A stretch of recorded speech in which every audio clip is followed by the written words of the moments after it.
and I can't help but to I can't help it. Yeah. I'm a social butterfly. Of course. So at the end of the day, I'm going to entertain. I'm going to talk. But at the end, there's going to be a large point where I'm quiet and watching.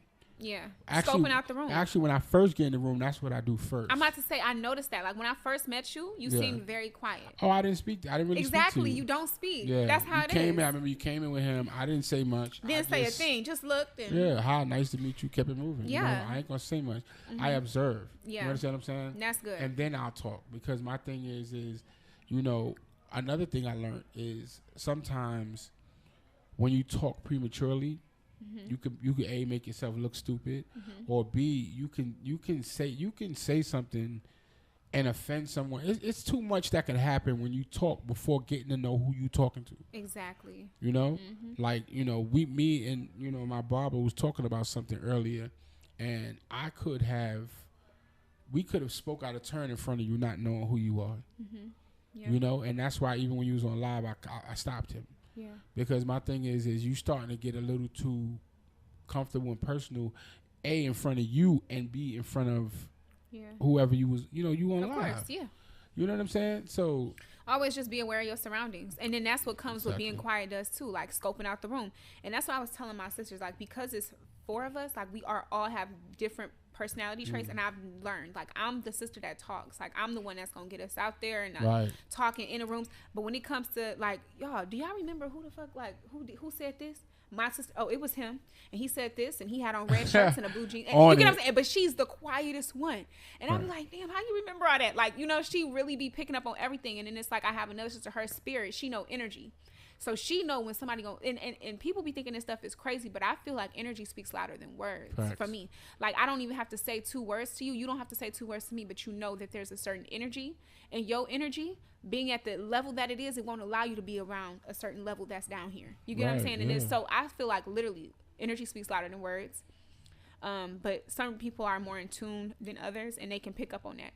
And you just know fake energy when you see it. Like, that's a fact. It's just loud. And humans don't give themselves enough credit. Like, we know for face value, like, anything I say out of my mouth, it don't have to be the truth.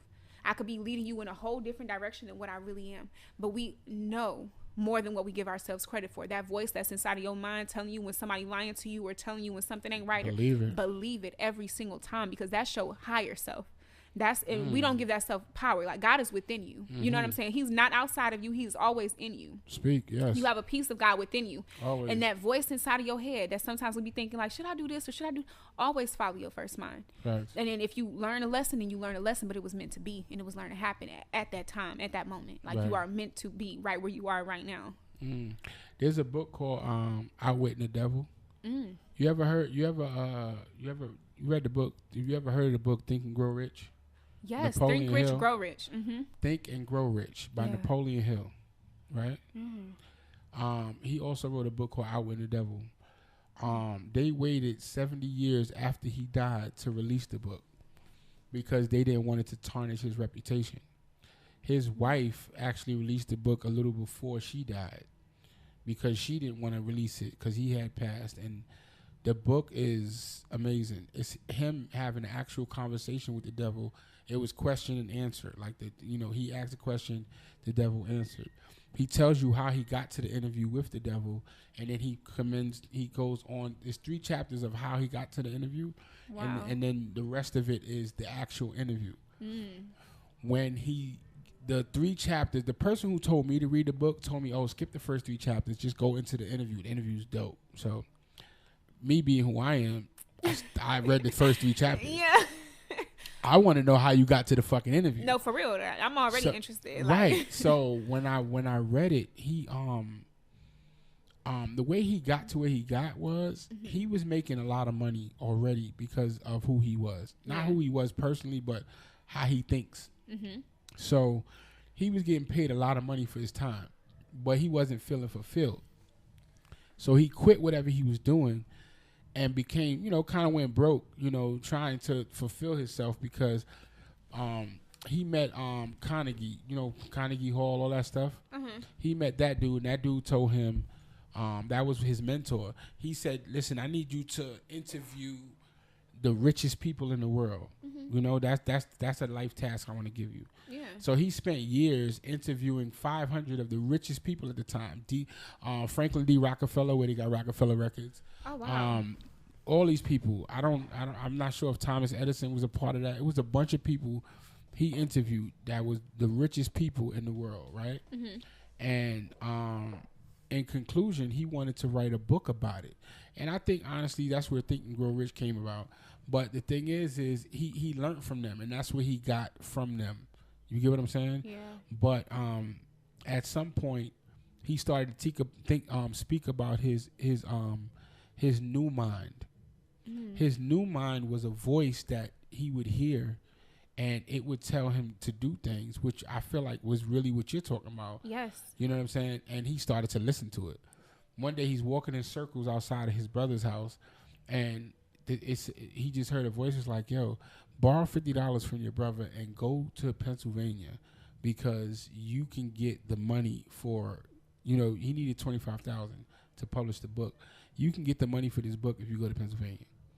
So he went to his brother. He said, I need $50. And his brother said, all right, I'll give you 100.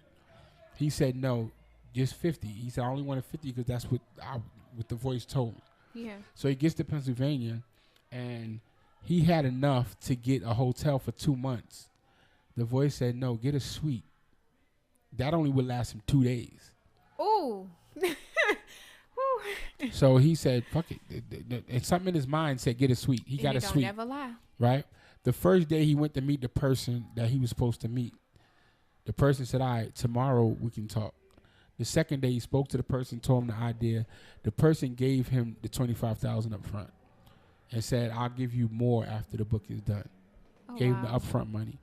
So in the 2 days, he accomplished his goal. And then he started to listen to what he called his new mind, or his new mind. Like, I don't know if it was I forgot what he called it, but I think it was his new mind. And to me, that's big because a lot of the big things that I've done in my life has been coming from voices or that just voice. Yeah. We don't never give it credit though. Everybody be thinking like, no, I'm just we don't never give ourselves that inner God in us. You get what I'm saying? Because we have our physical body, and this is what I've learned too. And I used to be so sad about death and things like that, but energy lasts forever. Remember, I told you, can't kill energy. You don't have to say a word, and I already know what energy you coming with. I know a bitch with an attitude before she even say something. Right. Just like you know a man who shiesty, just how he looking. You get what I'm saying? Like you just know like that something ain't right. You can feel it. You get what I'm saying? Energy speak louder than words. Energy lasts forever. And so I used to hold on to that. We are all physical beings living in the human form. Right. I mean, no, we're spiritual beings. I'm sorry. Living in the physical form. I mean, spirit, you're right. Right. Yes. So what was I just saying with that? We were just talking about. You can't kill energy. Keep going. You can't kill energy, exactly. And you used to be, we don't give that voice in our head power because we always question ourselves, and we understand that our physical form is different than our soul and who really lives within us and lives with inside us. And what we're trying to do here, our purpose in life, and that's why we be questioning like, man, why the good ones die young? Like, Nipsey, this world didn't deserve Nipsey no more. Facts. We are living in the ultimate hell. You get what I'm saying? Like, I be thinking about this like with my mom. Like, why my mom she was the most graceful woman you will ever meet. Like, anytime anybody needed something, she was there. You get what I'm saying? This world didn't deserve her anymore because once you have achieved your lessons in life, we are all trying to bring that inner voice and allow it to be the outside reflection of who we are. Right. Like, truly, like, you know how you have that feeling of yourself inside, like knowing who you are, knowing that you deserve to be on stages and applauded at every, you know what I'm saying? Facts. We have to try to bring that out, and that only comes with being true to who we are. When we know something that we don't deserve and we still settle for it, then you're not ready for that next test. You have a bunch of tests every single day, and depending on what choices you make will determine your next day and your day after that and the day after that. But God gonna be with you every step of the way, no matter what you do. If you decide to, like, you know what I'm saying? Like, no matter if it's, okay, let's say stealing, right? Say you got an addiction to stealing. You steal today? You get what I'm saying? Like, that's cool. God's still with you. God's still supporting you. God got you. But you just not getting your gifts for tomorrow. Facts. And you know what I'm saying? Right when you choose to pass that test and go on, God got so much in store for you. Like, we just got to listen to that inner voice that's telling us yes, no, maybe. You know what I'm saying? We know exactly what to do. We just don't give ourselves enough credit to actually fulfill and be who we want to be. Facts. So I agree with that. I definitely agree with that. You hit it on the nose. And that's real, because it's like we definitely, and when you said that, it kind of made me think, like, I feel like, we are our inner selves, our souls is also, it's a lot different from the physical. Yes. And I think the physical actually messes us up a lot. Definitely. Because that's what gives you the insecurities. That's what gives you questioning yourself. Yeah, it's like if the world didn't put out there that certain things are supposed to be a certain way, if it was all spiritual, if it was all the soul, then there wouldn't be nothing else to think about. That's it. Like if about that it paper don't money. mean nothing. Like really, even everybody wants money. Like I want money too. Don't get me wrong. You get what I'm saying? And you need it to survive. That's the problem. That part. But don't nobody crave that green paper. We are all craving financial freedom, and that's where people go wrong. You get what I'm saying? So they do these shiesty little things for money, knowing that it's gonna leave 10 times. What? Did I? No, you didn't. Hold on, that's ridiculous. Dead ass. EST